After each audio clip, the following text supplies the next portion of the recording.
साल 2005 Caribbean sea के बीचों बीच एक छोटा सा प्राइवेट आइलैंड, जहां ना कोई टूरिस्ट जाता था, ना कोई मीडिया कैमरा पहुंच पाता था।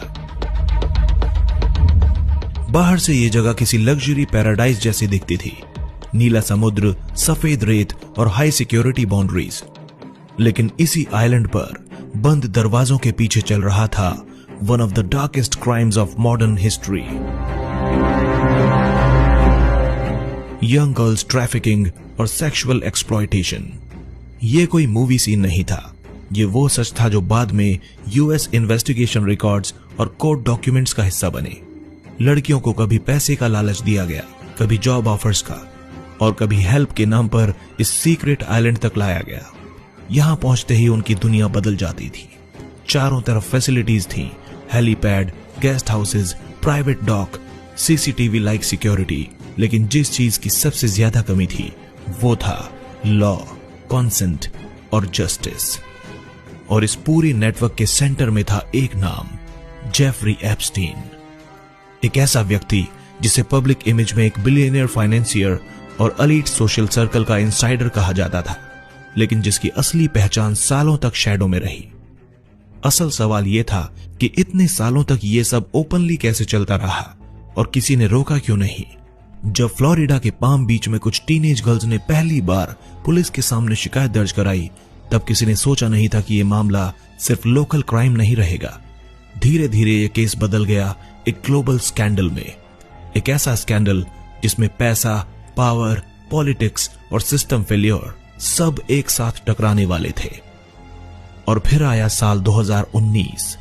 जेफरी एप्स्टीन को फेडरल लेवल पर दोबारा अरेस्ट कर लिया गया, सेक्स ट्रैफिकिंग ऑफ माइनर्स और कॉन्स्पिरेसी के सीरियस चार्जेस के साथ। लेकिन तब तक बहुत देर हो चुकी थी, क्योंकि जिन लड़कियों की आवाज सालों तक इग्नोर की गई थी, वे अब एक ऐसे सवाल में बदल चुकी थीं जो पूरी दुनिया से पूछा जा रहा था। यहीं से शुरू होती है ये कहानी, एक सीक्रेट आइलैंड से लेकर जेल सेल तक, और एक ऐसे आदमी तक जिसकी मौत ने भी सच को दफन नहीं किया, बल्कि उसे और ज्यादा मिस्टीरियस और डेंजरस बना दिया। आज के इस खास एपिसोड में हम जानेंगे कि जेफरी एप्स्टीन आखिर कौन था और कैसे एक साधारण सा आदमी मनी, इन्फ्लुएंस और क्राइम के इस अंधे एम्पायर का मास्टर बन गया। साल 1953, न्यूयॉर्क का ब्रुकलिन इलाका, यहीं जन्म हुआ जेफरी एडवर्ड एप्स्टीन का। ना कोई रॉयल फैमिली, ना कोई बिजनेस एम्पायर और ना ही कोई एक्स्ट्राऑर्डिनरी शुरुआत। उसके पिता एक साधारण सरकारी कर्मचारी थे और मां एक स्कूल असिस्टेंट के तौर पर काम कर रही थी। बाहर से देखने पर यह एक बिल्कुल मिडिल क्लास अमेरिकन फैमिली थी, जहां से आमतौर पर या तो एक नॉर्मल नौकरी निकलती है या एक शांत जिंदगी। एप्स्टीन की पढ़ाई भी कुछ अलग नहीं थी। उसने कॉलेज में दाखिला लिया, लेकिन डिग्री कभी पूरी नहीं की। ना कोई फाइनेंस की फॉर्मल एजुकेशन, ना कोई एलीट एमबीए। फिर भी आगे चलकर वही आदमी दुनिया के सबसे अमीर और ताकतवर लोगों के बीच बैठा नजर आया। यही वो पहली मिस्ट्री है जिस पर बाद में इन्वेस्टिगेटर्स ने भी सवाल उठाए। 1970 की शुरुआत में एप्स्टीन को न्यूयॉर्क के एक प्रेस्टीजियस प्राइवेट स्कूल में मैथ्स और फिजिक्स पढ़ाने की नौकरी मिल गई। यह वही स्कूल था जहां अमीर फैमिलीज के बच्चे पढ़ते थे, पॉलिटिशियंस, बैंकर्स और सीईओज के बच्चे। यहीं से एप्स्टीन को पहली बार एलीट वर्ल्ड को करीब से देखने का मौका मिला। यहीं उसने सीखा कि पैसा कैसे सोचता है और पावर कैसे बिहेव करती है। लेकिन एप्स्टीन ज्यादा समय तक टीचर नहीं रहा। अचानक बिना किसी क्लियर पब्लिक एक्सप्लेनेशन के वो एजुकेशन छोड़कर हाई फाइनेंस की दुनिया में दाखिल हो गया। 1976 में उसे एक टॉप इन्वेस्टमेंट बैंक में नौकरी मिल गई और यहीं से उसकी लाइफ ने पूरी तरह डायरेक्शन चेंज कर लिया। सवाल आज भी वही है, बिना डिग्री, बिना ट्रैक रिकॉर्ड इतनी बड़ी एंट्री पॉसिबल कैसे हुई?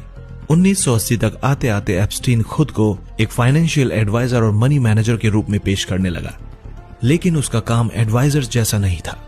उसके क्लाइंट्स पब्लिक नहीं थे, उसकी कंपनियां ओपेक थीं, यानी उनका कोई खास विवरण मौजूद नहीं था, और उसके ट्रांजैक्शंस ज्यादातर प्राइवेट ट्रस्ट्स और शेल लाइक स्ट्रक्चर्स के जरिए होते थे। धीरे धीरे एप्स्टीन सिर्फ एक पैसा मैनेज करने वाला आदमी नहीं रहा, वो बन गया एक्सेस प्रोवाइडर, एक ऐसा व्यक्ति जो रिच लोगों को रिच लोगों से मिलवाता था, पावरफुल लोगों को प्राइवेट स्पेस देता था और खुद को हर जगह यूजफुल बना लेता था। यही यूजफुलनेस आगे चलकर उसकी सबसे बड़ी ताकत भी बनी और सबसे बड़ा खतरा भी। पब्लिक इमेज में वो एक क्वाइट बिलियनियर था, कम इंटरव्यूज, कम स्टेटमेंट्स और ऑलमोस्ट जीरो ट्रांसपेरेंसी। लेकिन पर्दे के पीछे उसकी लाइफ में बढ़ रही थी लग्जरी प्रॉपर्टीज, प्राइवेट जेट्स और वो सीक्रेट लोकेशंस जिनकी झलक बाहर की दुनिया को बहुत बाद में मिली। और यहीं से ये कहानी सिर्फ एक आदमी की सक्सेस स्टोरी नहीं रहती, ये बदलने लगती है एक ऐसे सवाल में जो आज भी अनआंसर्ड है। क्या जेफरी एप्स्टीन सच में सेल्फ मेड फाइनेंशियर था या फिर किसी और ही खेल का मोहरा? अब सवाल और भी सीरियस हो जाता है, जेफरी एप्स्टीन आखिर इतना अमीर बना कैसे? क्योंकि जहां आम फाइनेंसर्स की वेल्थ साफ दिखाई देती है, कंपनीज, स्टॉक होल्डिंग्स, क्लाइंट्स, वहीं एप्स्टीन की मनी स्टोरी शुरू से ही ओपेक और कंफ्यूजिंग रही। पब्लिक रिकॉर्ड्स में ना तो उसके बड़े स्केल इन्वेस्टमेंट साफ दिखते हैं, ना ही ये पता चलता है कि उसने कौन सा ऐसा रेवोल्यूशनरी बिजनेस मॉडल अपनाया था जिससे वो सैकड़ों मिलियन डॉलर तक पहुंच गया। 1970 के अंत और 1980 की शुरुआत में एप्स्टीन ने वॉल स्ट्रीट में खुद को एक हाई लेवल फाइनेंशियल एडवाइजर के तौर पर पोजीशन किया। वो दावा करता था कि वो केवल अल्ट्रा रिच क्लाइंट्स के लिए काम करता है, ऐसे क्लाइंट्स जिनके नाम पब्लिक में नहीं आते।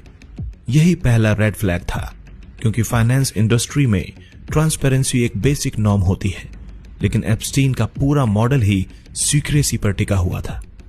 धीरे धीरे उसने ये इमेज बनाई कि वो सिर्फ पैसा मैनेज नहीं करता, बल्कि टैक्स प्लानिंग, एसेट प्रोटेक्शन और कॉन्फिडेंशियल वेल्थ स्ट्रक्चरिंग में भी एक्सपर्ट है। उसकी कंपनियां ज्यादातर प्राइवेट ट्रस्ट्स और लिमिटेड पार्टनरशिप्स के जरिए ऑपरेट करती थीं, जिससे असली ओनरशिप और कैश फ्लो को ट्रेस करना बहुत मुश्किल हो जाता था। इन्वेस्टिगेटर्स के अनुसार यही स्ट्रक्चर बाद में उसके लिए शील्ड भी बना। एप्स्टीन की वेल्थ का एक बड़ा हिस्सा जुड़ा बताया जाता है लेस्ली वेक्सनर से, जो उस समय एक मेजर अमेरिकन बिलियनर थे।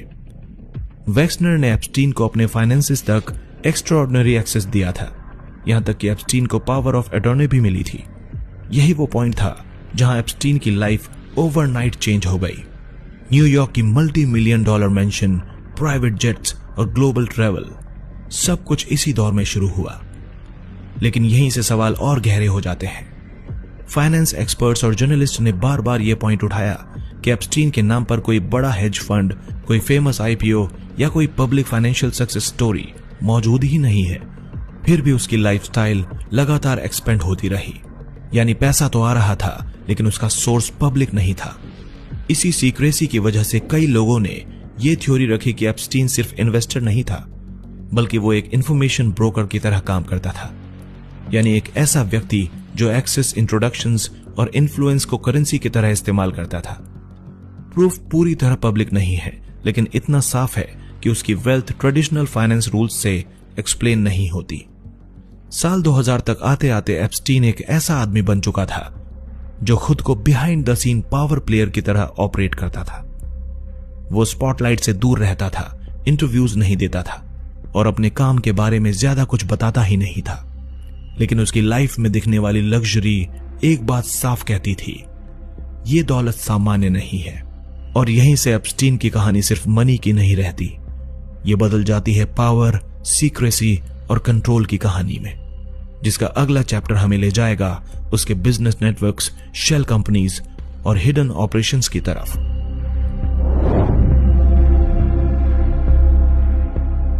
अब तक हमने देखा कि पैसा आया, पावर बढ़ी, लेकिन एक बेसिक सवाल अब भी अनआंसर्ड है, जेफरी एप्स्टीन करता क्या था? क्योंकि आमतौर पर किसी भी अरबपति की पहचान उसके बिजनेस से होती है, कोई फैक्ट्री, कोई ब्रांड, कोई हेज फंड। लेकिन एप्स्टीन के केस में यह पहचान शुरू से ही ब्लर्ड रही। उसका दावा था कि वो सिर्फ ultra high net worth individuals के लिए काम करता है, ऐसे लोग जो प्राइवेसी चाहते हैं और किसी भी तरह की जांच पड़ताल से दूर रहना चाहते हैं। यही वजह थी कि उसके काम का ज्यादातर हिस्सा ऑफ द रिकॉर्ड रहता था। एप्स्टीन की कंपनियां भी अनयूजुअल थीं, कोई बड़ा कॉर्पोरेट सेटअप नहीं, थाउजेंड्स ऑफ एम्प्लॉयज नहीं, बल्कि छोटी छोटी प्राइवेट एंटिटीज, ट्रस्ट्स और लिमिटेड पार्टनरशिप्स। ये स्ट्रक्चर ऐसे बनाए गए थे कि असली पैसा कहां से आ रहा है और कहां जा रहा है ये ट्रेस करना आसान ना हो। इन्वेस्टिगेटिव जर्नलिस्ट्स के अनुसार यही डिजाइन एप्स्टीन की सबसे बड़ी ताकत थी। उसका प्राइमरी ऑफिस न्यूयॉर्क के एक बेहद महंगे मेंशन से ऑपरेट होता था, जो खुद एक रेड फ्लैग था। आमतौर पर फाइनेंस फर्म्स ग्लास बिल्डिंग्स में होती हैं, लेकिन एप्स्टीन का पूरा सेटअप पर्सनल प्रॉपर्टीज और प्राइवेट स्पेसेस में फैला हुआ था। मीटिंग्स भी बोर्ड रूम्स में नहीं, बल्कि प्राइवेट होम्स, जेट्स और आइलैंड्स पर होती थीं। जेफरी एप्स्टीन सिर्फ पैसा मैनेज नहीं करता था, वो कनेक्शंस मैनेज करता था। वो लोगों को लोगों से मिलवाता था, पॉलिटिशियंस को बिलियनियर से, साइंटिस्ट्स को डोनर्स से, बिजनेस लीडर्स को ग्लोबल एक्सेस से। धीरे धीरे वो खुद एक गेटकीपर बन गया, जिसके बिना कुछ हाई लेवल इंट्रोडक्शंस पॉसिबल ही नहीं माने जाते थे। यही रोल उसे डेंजरस बनाता है, क्योंकि जब कोई व्यक्ति इंफॉर्मेशन, एक्सेस और प्राइवेसी तीनों को कंट्रोल करने लगे, तो वो सिर्फ एडवाइजर नहीं रहता, वो पावर ब्रोकर बन जाता है। एप्स्टीन के केस में कई लोग बाद में यही सवाल उठाते हैं कि क्या वो सच में फाइनेंस चला रहा था या फाइनेंस की आड़ में कुछ और ही मैनेज कर रहा था। 2000 तक आते आते एप्स्टीन का बिजनेस मॉडल पूरी तरह नॉन ट्रांसपेरेंट हो चुका था। न कोई एनुअल रिपोर्ट्स, न क्लियर डिस्क्लोजर।